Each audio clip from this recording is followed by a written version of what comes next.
아시겠습니까? 예. 그래, 이제 너무 힘들게 하면 안 돼요. 일어서고 자고 싶으면 자고.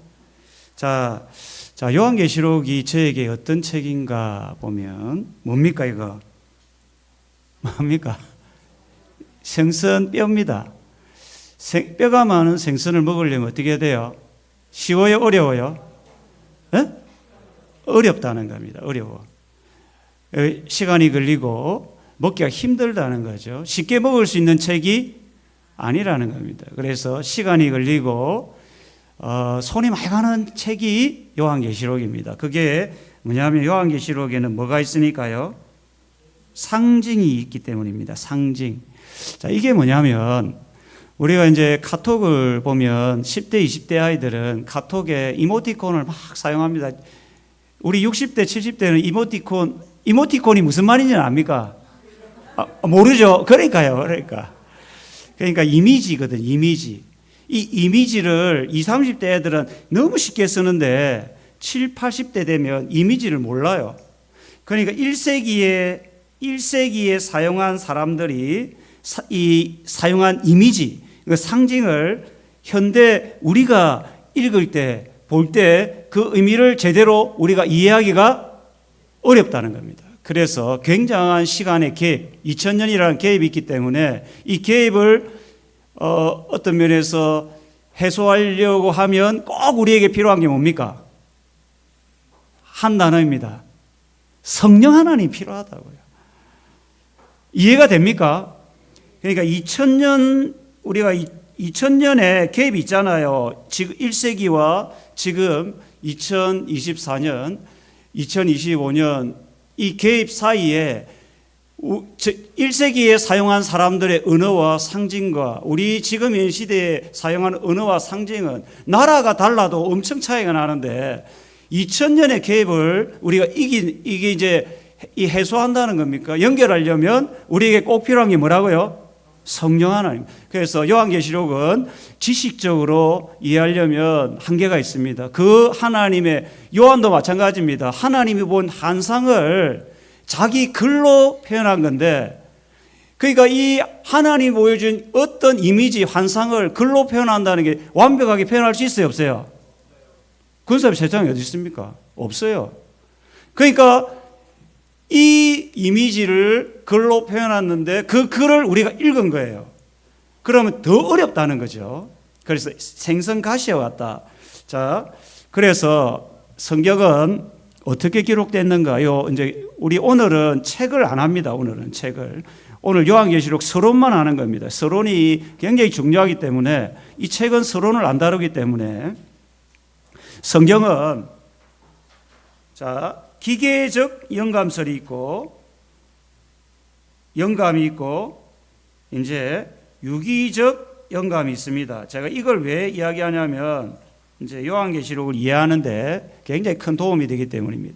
기계적이라는 것은 사람이 받아 쓰는 겁니다. 받아쓰기예요. 받아쓰기. 기계적. 따라서 받아쓰기.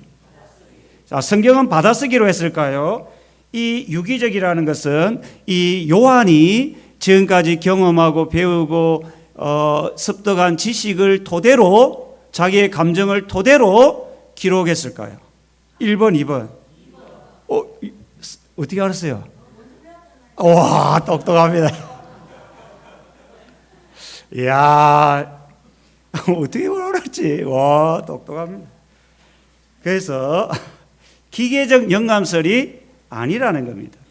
그래서 유기적 영감설이라는 것은 사도 요한이거든요. 요한의 감정, 지식, 경험을 토대로 자기 하나님이 보여주신 어떤 환상을 글로 표현한 게 요한계시록이라 이런 겁니다. 아시겠습니까?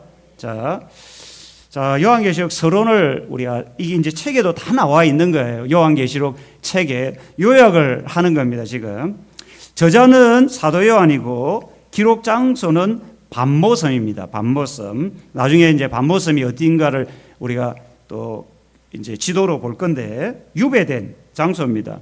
흉악한 죄인들이 유배되는 장소가 이 반모섬이었습니다.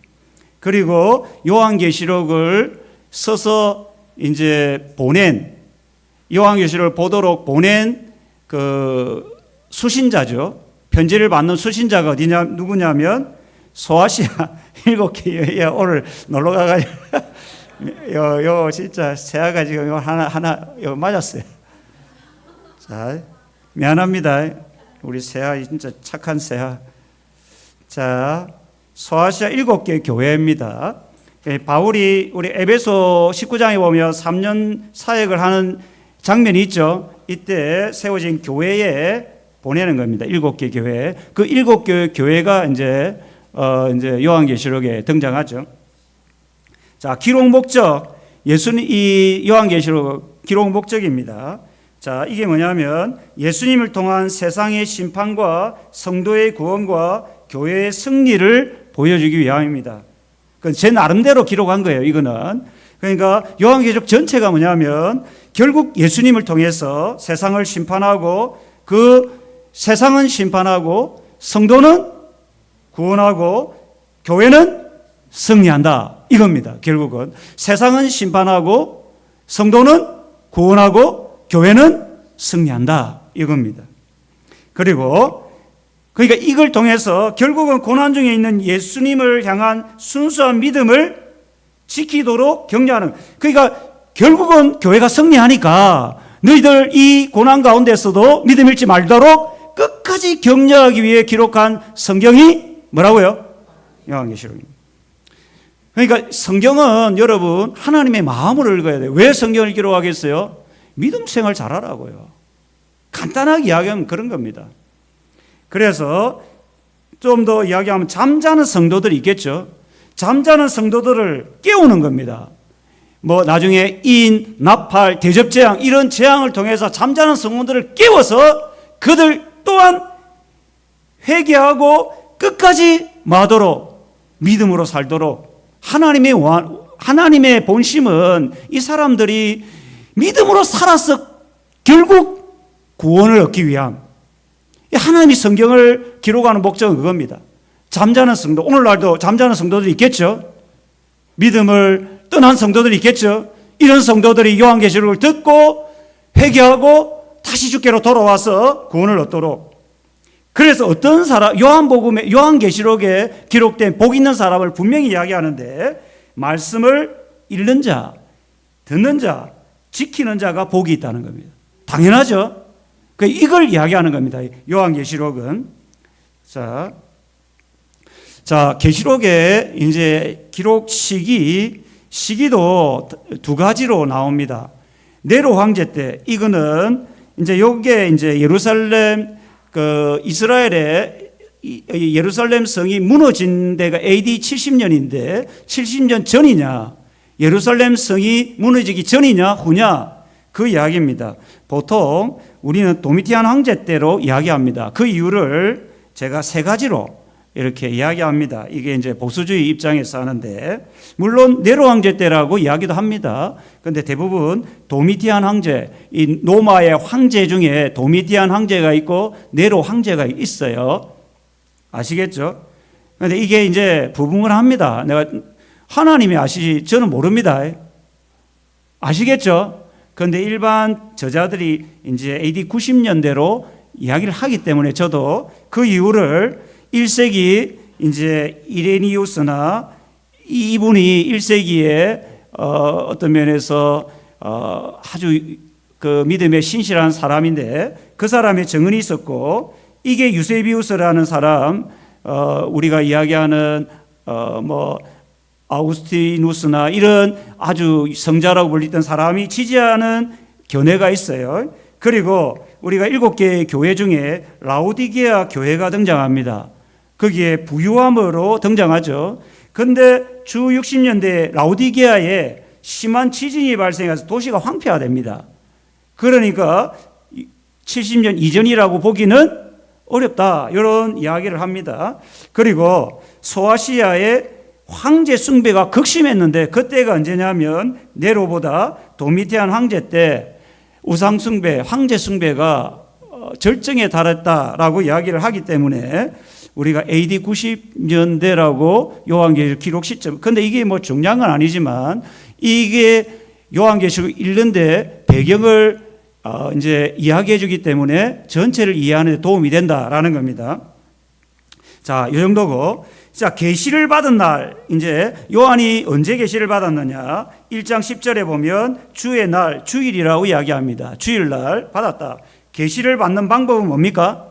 성령의 감동으로. 이것도 나중에 한번 보겠습니다. 자, 요한계시록 전체를 그리스도 중심으로 제가 요약을 했습니다. 저는 요한계시록을 그리스도 중심으로 해석해야 된다라고 생각합니다. 그래서 자, 요한계시록 1장 19절에 요한에게 분명히 이야기했습니다. 그러므로 내가 본 것과 지금 있는 일과 장차 될 일을 기록하라. 그래서 요한계시록 1장 19절에 이래 했죠. 그래서 요한이 기록한 게 뭐라고요? 요한계시록입니다. 그래서 본 것이 뭐냐? 그게 1장이에요. 1장에 요한에게 보여준, 현재 보여준 것, 그리고 지금 있는 일, 7개의 교회가 지금 당하고 있는 일을 또 기록하라. 그것이 2장, 3장, 7개의 교회가 2장, 3장에 등장합니다. 여러분 아이고 목사님 계시록 하여튼 여러분 들어보세요. 그냥 이거 처음부터 저도 이제 책을 이따만 두꺼운 책이 있어요. 그 책도 보고 또 다양한 책들을 보면서 제 나름대로 이렇게 정리한 겁니다. 그리고 장차 될 일은 뭡니까? 아직 되지 않은 예수 그리스도 오셔서 심판할 일, 천상의 일, 하늘에서 이루어진 일과 땅에서 이루어질 일을, 장차 될 일을 이제 4장부터 22장까지 기록한 겁니다. 장차 될 일. 그게 4장부터 22장. 이제 4장에는 이제 보좌에 앉으신 어린 양께 모든 영광과 권세와 이렇게 찬송하는 예배하는 장면이 나오고, 7인 재앙, 7 나팔 재앙, 이것이 인 나팔 대접 재앙으로 점점점 재앙이 커지는 겁니다. 그러니까 처음에는 1로 이야기했다면 나팔 재앙은 4, 대접 재앙은 7, 이런 식으로 어떤 면에서 굉장히 재앙이 점점 이만큼 되고 이제 우주적으로 재앙이 이루어지는 그런 장면을 이제 표현을 합니다. 자, 그리고 이제 용과 두 짐승, 이 사단의 하수인이죠. 이렇게 표현을 합니다. 그리고 큰 음녀, 큰 성 바벨론, 이 특징이 뭐냐? 꾸미는 겁니다. 바벨론. 그래서 계시록은 항상 꾸민다는 이야기를 많이 합니다. 그러니까 속은 뭡니까? 속은 더럽고 악한데 겉만 꾸미는 거예요. 그래서 꾸며진 그 바벨론을 사람들이 추종하고 흠모하고 숭배하는 겁니다. 이게 이제 신약시대 예수님으로 이야기하면 바리새인들이죠. 그래서 이 요한계시록에는 바벨론으로 표현해요. 바벨론. 그러니까 바벨론은 웅장하고 화려하지만 그 속은 뭡니까? 온갖 악독과 음행과 더럽고 추한 것들이 가득해 있는 거예요. 그래서 이 큰 성 바벨론을 주님이 멸망시키는 겁니다. 그리고 19장에 어린 양의 혼인잔치, 하나님의 백성과 그리스도와 결혼하는 이런 장면이 나오죠. 그리고 사단의 멸망이 나와요. 사단이 잠시 이제 이 무정에게서 잠시 나오는데 하나님이 완전히 끝장내버리죠. 그래서 천년왕국 이루어지고 새하늘과 새 땅, 이런 식으로 성경이 요한계시록이 이루어집니다. 이게 이제 요한계시록 전체인데, 이걸 한번 우리가 요한계시록 할 때만 이 부분을 계속해서 제가 한 번 더 이야기하고 또 이야기하고 한번 하면서 한 몇 주간, 우리가 몇 주가 될지 모르겠지만 그 주간만이라도 요한계시록을 이제 한번 배워보자는 겁니다. 이게 왜냐하면 신천지가 여기에 대해서 엉뚱한 이야기들을 많이 하기 때문에 우리가 어느 정도까지는 이제 좀 배우면 좋겠다라는 겁니다. 자, 이게 이제 반모섬입니다. 반모섬. 자, 에베소에서 반모섬까지는 그래 멀지 않습니다. 배 타고 가면. 그래, 가까워 보이죠? 그래서 반모섬에 이 에베소에 가보면 사도 요한의 어떤 무덤이라 해야 되나? 이제 마리아, 예수님이 어머니를 부탁한다 할 때 아들아 그때 누가 그 어머니를 돌보냐면 요한이. 그래서 에베소에 가보면 마리아와 요한의 무덤이 있어요.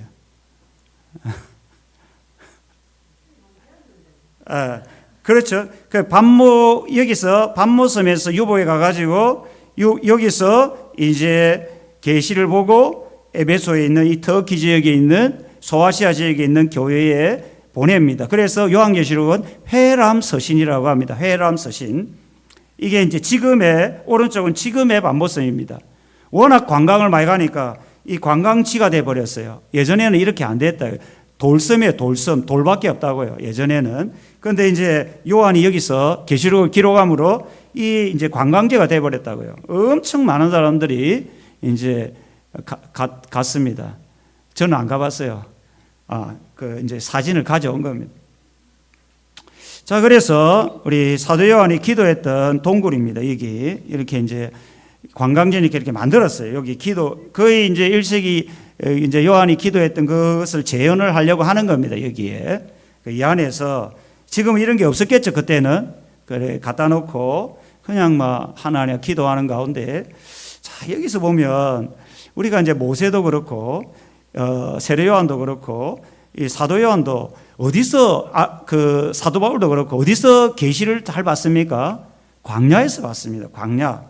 그러니까 광야에서 이제 이게 굉장히 큰 의미가 있죠. 그 화려한 곳, 좀 아름다운 곳에서 하나님의 계시를 받은 게 아니라 세례 요한, 모세, 사도 바울, 또 사도 요한 대부분이 공통점이 어떤 광야, 사람을 만날 수 없는 그런 곳에서 하나님의 계시를 받았다는 겁니다. 자, 이게 의미가 있습니다. 우리에게도. 그래서 여러분 어떤 면에서 고독한 시간도 필요합니다.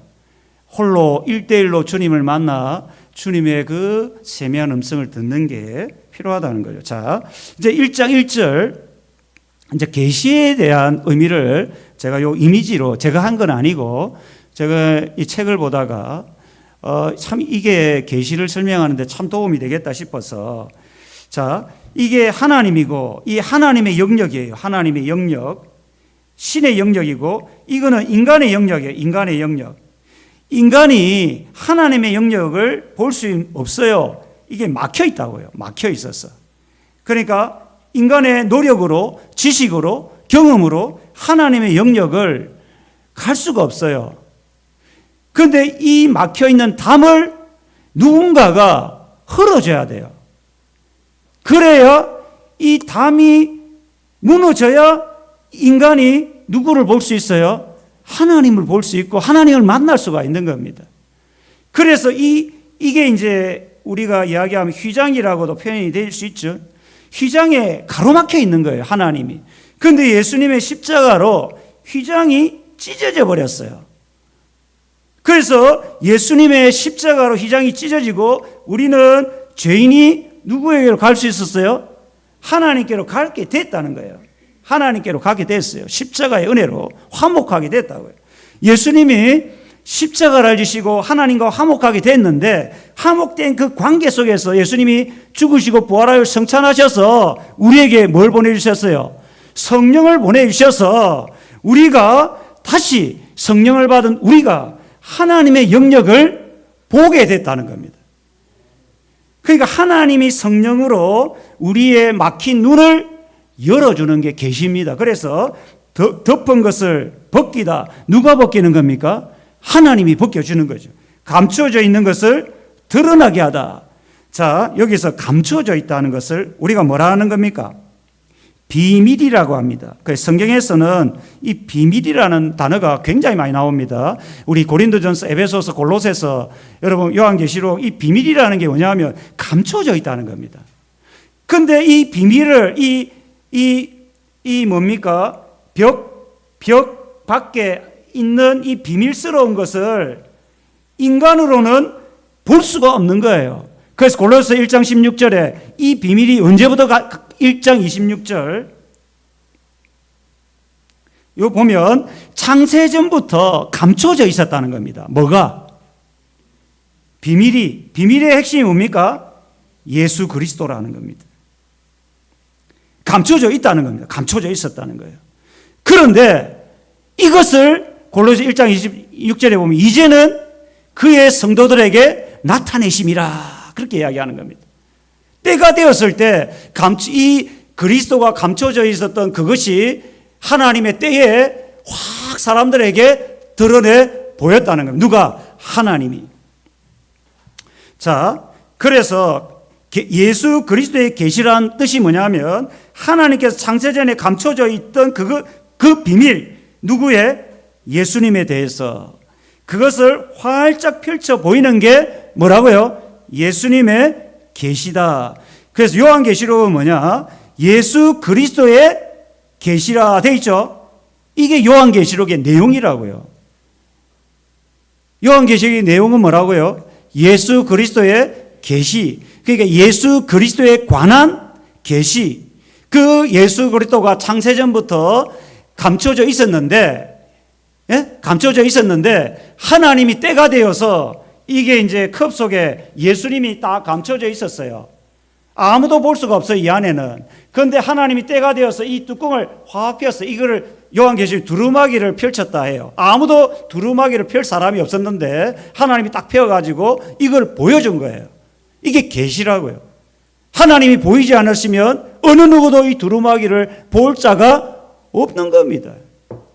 이게 계시예요. 계시. 하나님의 계시.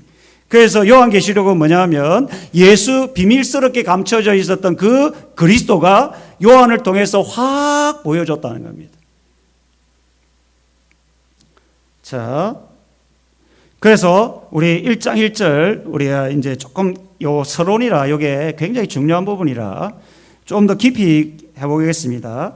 자, 여기 1장 2절에 보면 주어와 동사가 분명히 나타납니다. 하나님이 알게 하신 것입니다. 요한이 알게 한 게 아니라 하나님이 알게 하신 겁니다. 주어가 하나님이라고 분명히 이야기하는 거예요. 이게 계시라고요. 그러니까 계시는 사람이 알고 싶어서 아는 게 아니고 하나님이 열어줘야 깨닫게 되는 겁니다. 성경을 여러분이 아무리 봐도 육신의 눈은 똑똑하다고 서울대 나왔다고 석박사라고 성경의 깊이를 알게 되는 게 아니라는 것을 알아야 합니다. 그래 제가 제가 어릴 때 초등학교밖에 안 나온 권사님 이런 분들은 성경을 얼마나 잘 설명하는지 모릅니다. 왜 그런 겁니까? 하나님이 눈을 열어서 성경을 보게 하는 거예요. 여러분 이걸 믿으시길 바랍니다. 우리 중에 글자도 모르는 사람도 있을 수 있어요. 초등학교밖에 안 나온 사람도 있을 수 있어요. 근데 그것보다 더 중요한 게 성령이 눈을 확 열어주시면 이게 계시예요. 그러면 깨닫게 된다는 겁니다. 이게. 그래서 자, 뭘 알게 하셨느냐? 이게 이제 그리스도를 알게 하시는 건데 이게 여기 보면 예수님께서 계시록의 이 내용입니다. 예수 우리의 계시라 이 말은 뭐냐면 예수께서 어떻게 성도들을 보호하시고 구원하시는지 어디에 기록되어 있다고요? 요한계시록에 기록되어 있다고요. 이걸 여러분이 계시록을 읽으면서 놓치지 말아야 합니다. 하나님이 어떻게 예수님이 어떻게 성도들 교회를 보호하시고 지키고 구원하는지를 끝까지 구원하시는 그 나중에 독수리로 교회를 하나님 보호하시는 장면이 나오거든요. 나중에 계시록을 보면 홍수가 막 이렇게 휘몰아치도 하나님이 그 자기 택한 백성을 보호하신다는 거예요. 그걸 계시록에서 보여주는 겁니다. 그리고 사단과의 전쟁에서 어떻게 성도가 교회가 승리하는지를 포커스를 맞춰야 합니다. 그래야 이것이 지금 이 말을 왜 하겠습니까? 여러분 이걸 왜 해요?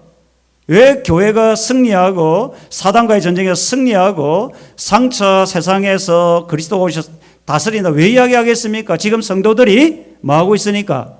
고난 중에 있으니까요. 끝까지 말하고 예수님을 붙들으라고 신앙 잃지 말고 끝까지 붙들으라고 기록한 성경이 뭐라고요? 요한계시록입니다. 그 요한계시록은 여러분 두렵게 하려고 기록한 게 아니라는 겁니다. 여러분 꼭 믿으시길 바랍니다. 그 요한계시록은 너무나 꿀송이처럼 달게 여러분이 느껴야 됩니다. 왜요? 우리는 심판받을 사람이 아니기 때문에 그래요. 우리는 영원한 하나님의 백성으로 구원받을 자이기 때문에 우리는 이 하나님이 어떻게 성도들을 보호하고 지키시는지를 요한계시록을 통해서 똑똑히 보고 믿고 살아가야 하는 겁니다. 이게 계시록의 목적이죠. 자, 여기서 속히라는 단어를 우리 한번 또 주목해 봐야 합니다. 속히는 뭐냐면 하나님의 의지가 담겨 있습니다. 요한계시록 1장 2절에 속히 오신다라는 것은 어떤 면에서 시간적인 의미보다는 하나님의 의지, 지금 고난받고 있는 성도들에게 내가 속히 가니까 너무 두려워하지 말라는 겁니다. 얼마나 위로가 되겠어요? 하나님이 속히 오시, 자기들이 믿는 그분이, 주님이 지금 속히 온다는 거예요. 그리고 세상을 심판하고 속히 가서 택한 백성을 구원한다는 이 이야기입니다. 그리고 속히라는 이야기는 전혀 생각하지 못한 시점에 속히 온다는 의미입니다. 속히라는 단어가. 그래서 이 고난받는 성도들이 이 말씀을 듣고 얼마나 위로가 되겠어요. 정말 믿음으로 사는 사람이 있어요. 정말 주님 복음과 주를 위해서 생명 들고 살아가는데 어느 날 요한이 우리에게 이야기합니다. 주님이 속히 온다. 마라나타. 주님 곧 온다. 그러면 그 말을 듣는 믿음으로 살아가는 사람은 얼마나 위로가 되겠어요? 위로 안 됩니까? 위로가 되죠. 진짜 세상 즐거움 정말 접어두고 주님을 위해 살아가는, 그렇다 고난당하고 얼마나 위로가 되겠어요. 자, 그러면서 요한이 복이 있는 사람을 딱 서론에 이야기하죠. 하나님의 말씀을 읽고 듣고 지키는 사람, 그냥 읽는 것으로 끝나는 게 아니고 듣고 지키는, 순종하는 사람, 이 사람이 복이 있다. 그래, 이것도 똑같은 맥락에서 우리가 보면 끝까지 믿음 잃지 말라는 이야기죠. 그래서 때가 가까움이라 이야기했죠. 심판의 때가 가까움이라. 지금 고난 중에 있는 성도들이 끝까지 하나님의 말씀 믿음 잃지 말고 살아가도록 격려하는 말씀 아닙니까 이게. 자, 수신자 돼 있죠. 4절에 아시아 7교회, 7교회에 편지하노니 하면서 항상 주님은 교회에 편지를 보낼 때 자신을 표현하는데 이게 계시라는 겁니다. 계시. 하나님이 자신이 어떤 분인가를 드러내는 게 계시입니다. 계시. 아시겠죠? 계시라는 말 알겠죠? 여러분이 제한테 많이 들어봤잖아요. 계시. 그러니까 요한 계시하면 요한에게 펼쳐서 보인 책 요한계시록입니다. 뭘 보였어요? 예수 그리스도. 그러니까 이런 것들을 놓치지 말아요. 엉뚱한 요한계시록을 보면서 다른 것을 찾지 말고 그 속에 성경의 주인공은 누굽니까? 이걸 놓치면 안 된다고요. 구약도 신약도 예수 그리스도가 성경의 중심이라고. 자, 이제 그 계시를 하나님이 계시했는데 그 계시가 삼위일체 하나님, 삼위일체. 그러니까 삼위일체 하나님은 처음에는 성부 하나님을 소개합니다. 이제도 있었고 전에도 계셨고 장차 오실 이 영원히 함께 하시는 분으로 성부 하나님을 소개했고 그의 보좌 앞에 있는 7영, 7은 이게 이제 7이라는 숫자가 계속 나옵니다. 요한계시록에 77777 7은 완전수고 6666 하면은 이거는 가장 이 완전수에 가까운 수, 그게 사탄의 수라는 겁니다. 6은. 그래서 666이라는 사탄의 수를 쓰는 거예요. 7의 완전에 가장 가까운 수, 6이라는 거죠. 그 666을 쓰는 거죠. 그래서 7을 의도적으로 강조하는 겁니다. 7은 완전수예요, 완전수. 우리 교회 표도 몇 개입니까? 그래, 제가 그냥, 물론 제 의도가 있긴 했지만, 하나님께서, 여러분 이상하게 생각하지 마시고, 저는 정말 하나님 기뻐하는 거룩한 교회, 어떤 면에서 하나님이 보시기에 건강한 교회, 그래서 7개의 비전을 만든 겁니다. 요한계시록을 전에 묵상하다가 7이라는 숫자가 참 좋은 수구나. 그래서 그리고 죽은 자들 가운데 먼저 나시고 땅의 임금의 머리 되신 예수님, 성자 예수님, 이 세 예수님을 삼위 하나님의 은혜와 평강이 있기를 기도합니다. 그렇게 하죠. 이제 끝까지. 자, 그 다음에 예수님의 재림을, 이 서론입니다. 서론. 예수님의 재림을 구름을 타고 온다. 이 구름을 탄다는 것은 땅이 아니라 하늘로부터 능력으로 임하신다는 표현이죠. 그리고 각 사람이 구름 타고 오실 사람을 우리는 물리적으로 우리가 어떻게 할지는 모릅니다. 그런데 믿음의 사람들은 이 성경의 예언대로 오실 주님을 보게 된다는 겁니다. 우리가 성경을 너무나 머리로 이해하면 안 됩니다. 정말 하나님이 예수 그리스도 오실 때 그분을 보고 믿는 자라면 다 주님을 맞이할 겁니다. 할렐루야. 그리 될 겁니다. 예? 우리의 이성을 뛰어넘어 주님이 이 구름을 타고 오실 때, 하늘로부터 영광 가운데 오실 때 우리 믿음의 사람들은 그 주님을 보고 할렐루야 주님 찬송하며 맞이할 거라고요. 그런데 믿지 않는 땅의 모든 족속이 심판으로 애고가는 겁니다.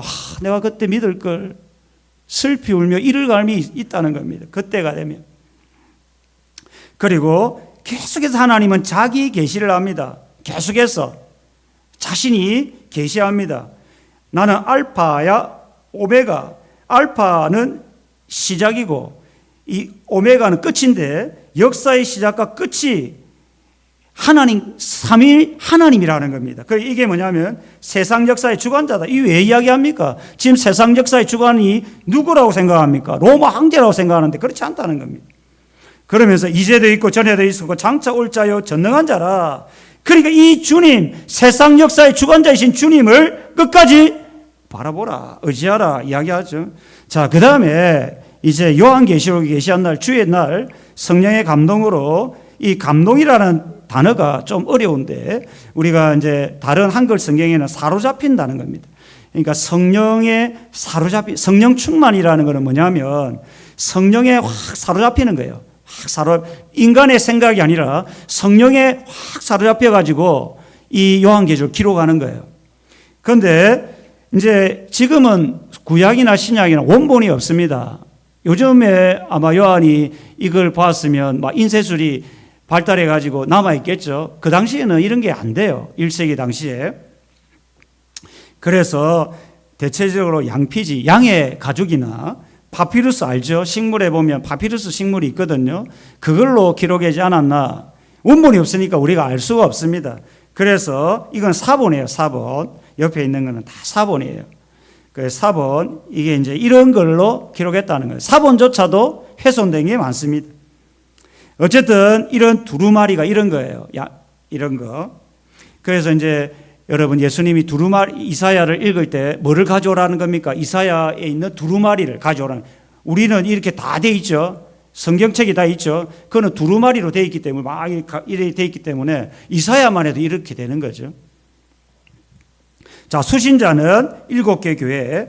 이제 헤람 서신이라는 것은 총신대 이필찬 교수님이라고, 이분이 이제 이런 이야기를 해서 제가, 저도 헤람 서신이라고 동의하는데, 이분이 요한계시록 주석을 보면 이분이 이런 말을 했어요. 그러니까 여러분, 제 말이라면 신빙성이 없어 보이는데, 저도 그냥 하는 게 아니고 우리 교수회에서 만든 요한계시록 주석책이 있어요.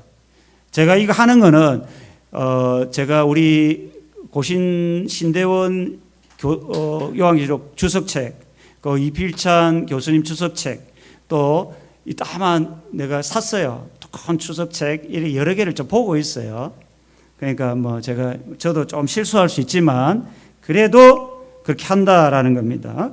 자, 이제 그 다음에 이제 그 요한이 딱 보니까 예수님이 이제 계시했는데 어떻게 예수님이 계시는가? 7 금토대 사이에 인자는, 우리가 잘 아는 누가가 항상 예수님을 어떻게 표현합니까? 인자 대신 주님으로 표현하죠. 그 인자 같은 이로 표현합니다. 그 이제 요한이 딱 보니까 환상 가운데 딱 보는데 7 촛대 사이를 거느시는 분으로 표현을 하는 겁니다. 그럼 7 촛대가 뭐냐? 따라해봅니다. 7 교회. 이거는 성경을 이야기하는 겁니다. 20절에 요한이 7 교회라고 했어요. 그럼 왜 금으로 표현했느냐? 교회를 왜 금으로 표현하니? 7 금촛대로 했느냐? 교회는 금처럼 뭐합니까? 귀하고 변함이 없다. 왜요? 교회는 그리스도의 몸이기 때문에 1장 23절 그리스도의 피로 산 몸이 교회이기 때문에 금보다 귀하다는 겁니다. 교회가. 그리고 촛대는 뭡니까? 교회가 왜 촛대로 표현하면 교회는 세상의 빛이기 때문에 그래서 금 촛대라고 이제 표현합니다. 그래서 이 예수님이 교회를 거닌다는 것은 뭐 한다는 겁니까? 결국은 여러분 뭐 한다는 거예요? 뭐 한다는 거예요? 돌보신다는 거죠. 성도들을, 교회를. 그러니까 교회의 주인은 누굽니까? 예수 그리스도라고요. 그러니까 일곱 촛대를 거닌다는 것은 그 촛대를 상징하는 교회를 주님이 이렇게 돌보신다는 거예요. 다듬는다는 겁니다. 그 다듬는 장면이 일곱 교회 속에 여러분 2장 3장에 나오는 일곱 개의 교회를 통치하고 다스리고 돌보시는 장면이 일곱 교회에 나타나죠. 그러면 지금 예수님이 어디에 계시는가? 우리 교회 안에 있다는 겁니다. 예, 교회들과 함께 계신다는 겁니다. 주님이. 그래서 고난받는 교회를 어떻게 한다는 겁니까? 돌보시고 계신다. 그러니까 이런 표현들은 다 뭡니까? 예수 그리스도가 교회를 뭐 하는 겁니까? 돌본다는 겁니다. 이걸 믿으시기를 바랍니다. 그러니까 사람이 뭔가 교회를 뭔가 이뤄가려고 하면 실패합니다. 사람은 항상 실패합니다. 하나님이 그리스도가 교회를 돌보고 교회를 이끌어가도록 우리는 어떻게 합니까? 내어주는. 이게 제가 갈라디아서에 이야기하는 나는 죽고 예수로 사는 겁니다. 이게 우리 안에 날마다 일어나야 돼요. 내가 안 죽으니까 교회가 다툼과 분쟁이 일어나는 거예요. 그리스도가 주인이 되고 그리스도가 다스리도록 우리는 내어드려야 되는 겁니다. 그 다음에 자 이제 예수 그리스도의 계시를 하는데 예수님이 계시를 해요. 그게 지금은 이미지로 또 뒤에는 말씀으로 이거는 이제 이미지를 따왔는데 자 이제 이거는 어떤 면에서 구약에 나타난 예수 그리스도 구약은 모형입니다. 구약은 뭐의 모형입니까? 뭐의 그림자예요? 예수 그리스도. 그러니까 구약의 제사장이나 또 성전이나 법궤나 이 모든 구약의 기물들 그런 것들은 사람은 다 누구를 상징하냐면 예수 그리스도. 그래서 구약에 발에 끌리는 옷을 입는 사람이 누굽니까? 제사장이라고요. 제사장. 그러니까 예수 그리스도는 어떤 분이라고요? 대제사장. 이게 히브리서에 나오죠. 나중에 히브리서 할 기회가 되면 보는데. 그러니까 이제 예수님은 이제 제사장이 입는 발에 끌리는 옷으로 표현하죠. 예수님은 신실한 대제사장이다. 그 다음에 머리와 털이 흰 양털 같고 눈과 같다. 눈은 우리 눈이 아니고 스노우입니다. 스노우. 그 거룩한 분을 상징하는 겁니다. 이게 이미지로 주님이 자신을 계시하는 거예요. 계시. 요한이 그리스도를 모르니까 주님이 어떤 분이라는 것을 모세가 물어보죠. 여호와 당신의 이름은 뭡니까? 나는 스스로 있는 자다. 이게 계시예요. 계시. 하나님이 계시하지 않으면 모세가 어떻게 주님을 알겠습니까? 마찬가지입니다. 머리와 털이 흰 양털 같고 이렇게 주님이 자신을 계시하니까 그분은 이런 분이다라고 요한이 아는 겁니다. 그리고 눈은 어떻습니까? 불꽃 같다는 겁니다. 그러니까 불꽃 같다는 것은 이게 이제 나중에 일곱 교회를 주님이 이제 일곱 교회를 진단할 때 불꽃 같은 눈으로 진단하는 거거든요. 그러니까 사람은 겉으로만 보지만 주님은 어떤 분이라는 겁니까? 그 사람의 생각과 마음을 꿰뚫어 본다는 겁니다. 숨길 수가 없는 분이다. 그래서 눈은 불꽃 같다라고 표현합니다. 그리고 꿰뚫어 보시고 난 다음에 뭐합니까? 풀무불에 발은 이 단련한 주석은 노쇠인데 왜 노쇠로 표현했습니까? 심판하는 겁니다. 그래서 이제 그러니까 이 발은 심판하는 거죠. 예? 그리고 이 심판하시는 주님을 표현한 거고 그의 음성은 이게 이제 폭포 소리. 여러분 이제 산에 가보면 막 이 소리가 뭐 어마어마한 소리를 들어본 적 있어요? 그러니까 그 소리를 통해서 이 그리스도가 어마어마한 위엄이 있는 분이다. 이걸 보여주는, 이미지로 딱 보여주는 거죠. 그런 이미지를 글로 표현한 거예요. 환상 가운데. 이게 계시라는 거예요. 계시. 그리고 이제 오른손에는 7별. 이제 7별은 뭐냐면 교회를 여러분 분명히 알아야 될 게 하나님은 교회에 사자를 두셨다는 겁니다. 이걸 이제 계시록 2장 3장에는 뭐로 표현하냐면 이기는 자라고 표현합니다. 이 이제 그 신천지에는 이긴 자를 이만이라 하거든요. 그게 아니고 이기는 자는 그리스도를 끝까지 붙드는 사람, 믿음의 사람, 교회를 이끌어가는 사람, 그 사람을 7별로 표현합니다. 여기는 이제 20절에는 뭐라고 표현합니까? 7교회의 사자라고 표현합니다. 그러니까 교회를 위해서 기도하고 교회를 위해 헌신하고 교회가 하나님 앞에 바로 서도록 막 붙드는, 믿음으로 붙드는 그런 사람 있죠. 그 사람들이 7사자라는 겁니다. 그 사람을 통해서 교회를 새롭게 하시고 이끌어 가시고 세워가는 겁니다. 하나님이.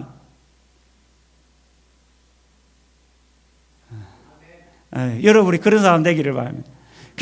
그래서 이런 사람, 7별을 이제 이 오른손에 7별을 잡았다는 게 뭡니까?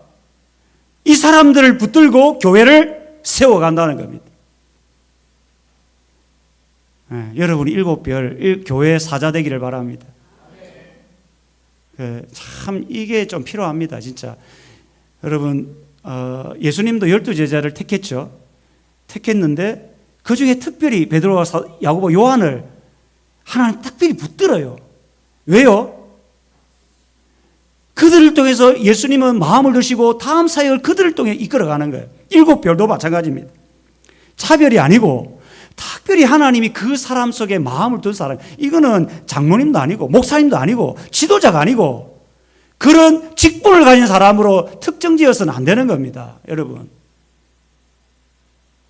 이 7사자는 누구냐면 정말 하나님께 붙들린 사람, 그 사람이 목사님이든 장로님이든 권사님, 집사님이든 하나님에 붙들린 사람, 말씀에 붙들리고 기도에 붙들리고 성령에 붙들린, 나는 죽고 그리스도로 사는 그 사람이 7교회의 사자라는 겁니다. 여러분, 그 사람을 누가 잡고 있다고요? 예수 그리스도가. 어떤 손으로? 오른손으로. 이사야 41장 10절, 내가 오른손으로 너를 붙들리라, 그 이야기예요. 이게. 그래서 7별을 그리스도가 붙드니까 이 7별을 통해서 하나님이 뭐를 세워갑니까? 교회를 세워가는 거예요. 여러분이 7별이 되기를 바랍니다. 놀랍죠? 놀라워요. 그러니까 이것은 교회마다, 각 교회마다 하나님이 교회를 세워가는데 그런 사람을 딱 두셔가지고 그 사람들을 통해서 교회를 새롭게 개혁해 나가는 겁니다. 개혁해 나가요. 그리고 또 말씀의 능력을 가진 분이죠. 입에서 뭐가 나옵니까? 금이 나옵니다. 그래서 이게 말씀의 금이죠. 왜 금이 나옵니까? 그렇죠. 말씀으로 팍, 강력한 하나님의 말씀으로 사람들을 막 찔러 쪼개버리죠. 그리고 예수님은 어떤 분요? 빛처럼 영광, 얼굴은 해와 힘있게 비치는 것 같은 이런 영광스러운 예수님의 모습을 이제 표현합니다. 이게 예수님의 계시. 요한계시록은 뭐라고요? 예수 그리스도의 계시라. 그 계시를 이제 이미지로 8개로 이렇게 표현한 겁니다. 8개로. 네, 놀랍죠? 그 다음에 그 요한의 반응이 어떠합니까?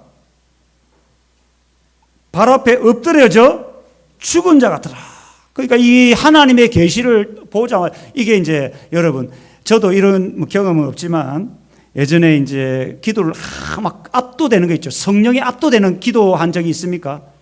내가 기도한 게 아니고 성령이 압도해가지고 막 몇 시간 막, 또 성령이 압도해서 하루 종일 성경을 읽어도 기쁘고 즐겁고 막 이런 성령이 압도된 경험. 그래서 그걸 다 하고 나면 뭐 합니까? 기절해 버리죠.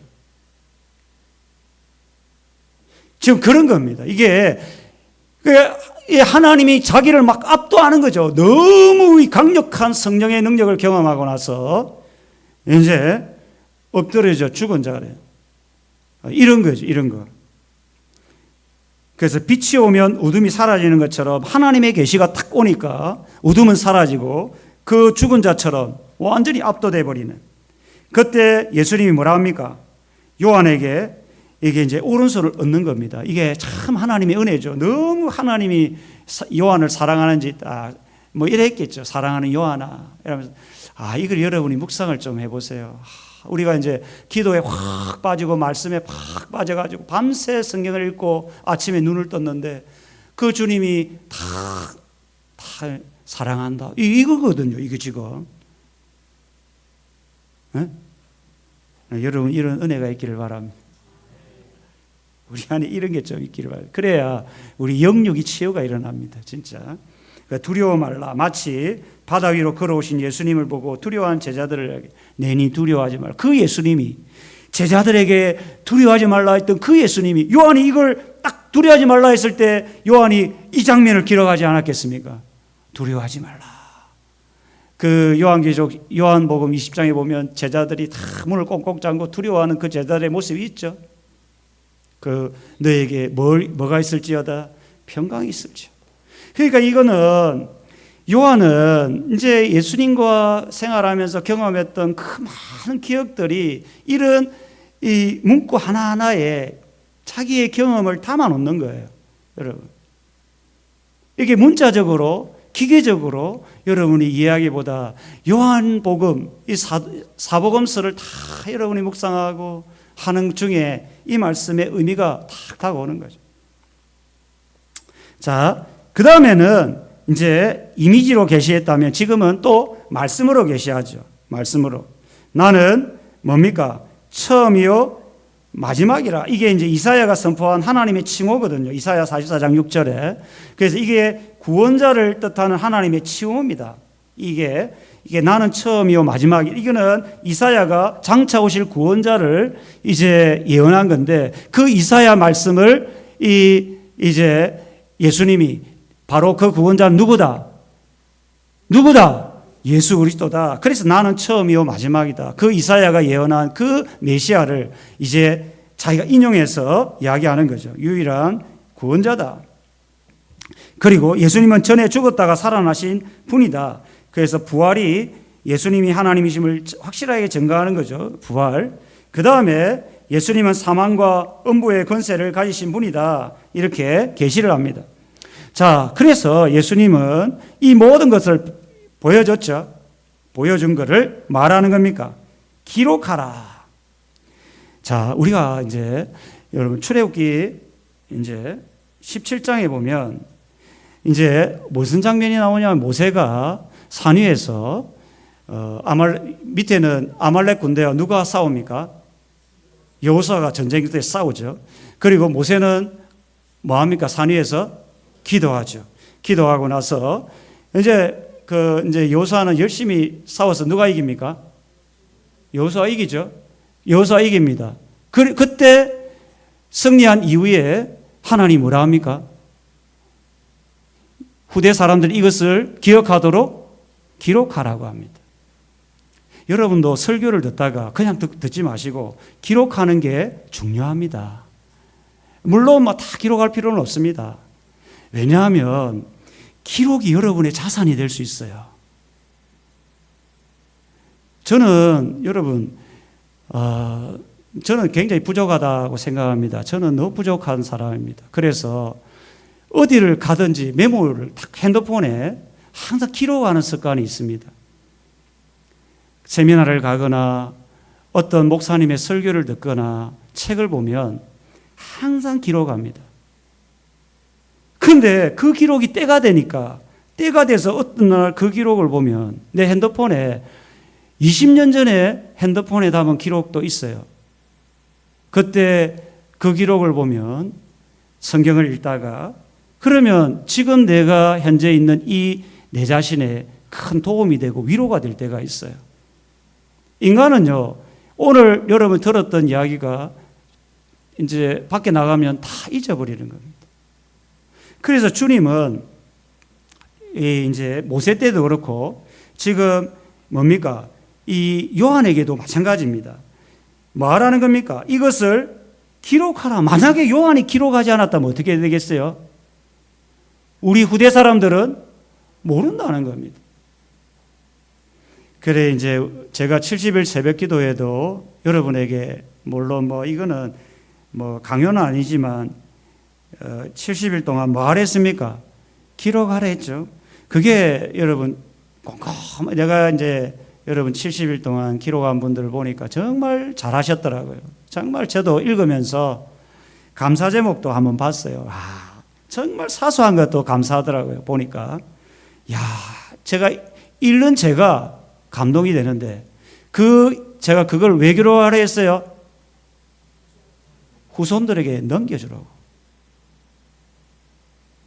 언젠가 여러분이 10년 뒤 여러분이 마지막 순간에 여러분의 인생을 담아놓은 그것을 남겨준다면 후손들에게 큰 위로가 되고 힘이 될 겁니다.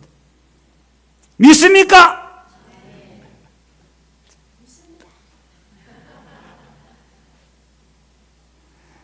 그래, 여러분 독한 목사님 만났다고 생각하시고 이 기록이라는 게 요한이 기록하지 않았다면 모세가 저 산 위에서 기도하고 여호수아가 전쟁했을 때 그 기록하지 않았다면 누가 전쟁에서 승리한 것으로 착각하겠습니까?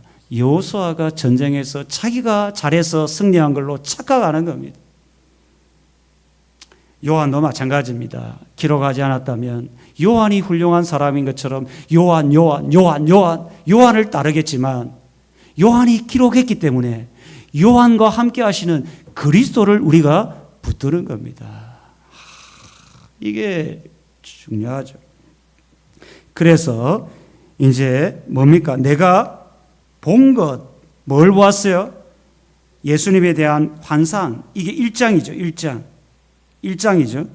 그리고 지금 있는 일, 현재 있는 일, 서아시아 7개 교회의 일. 이게 2장과 3장이잖아요. 이게 기록한 거예요. 이게 기록. 그리고 장차 될 일은 4장부터 22장까지죠. 장차 될 일은 뭡니까? 한마디죠. 예수 그리스도가 세상을 심판하시고 성도를 구원하시고 교회가 얻게 될 영리, 영광, 승리를 기록하는 거죠. 한마디로 요한계시록은 예수 그리스도가 세상을 심판하시고 성도를 구원하시고 또 교회가 승리할 것을 기록한 책이 뭐라고요? 요한계시록입니다. 한번 읊어봅시다. 요한계시록은 뭡니까?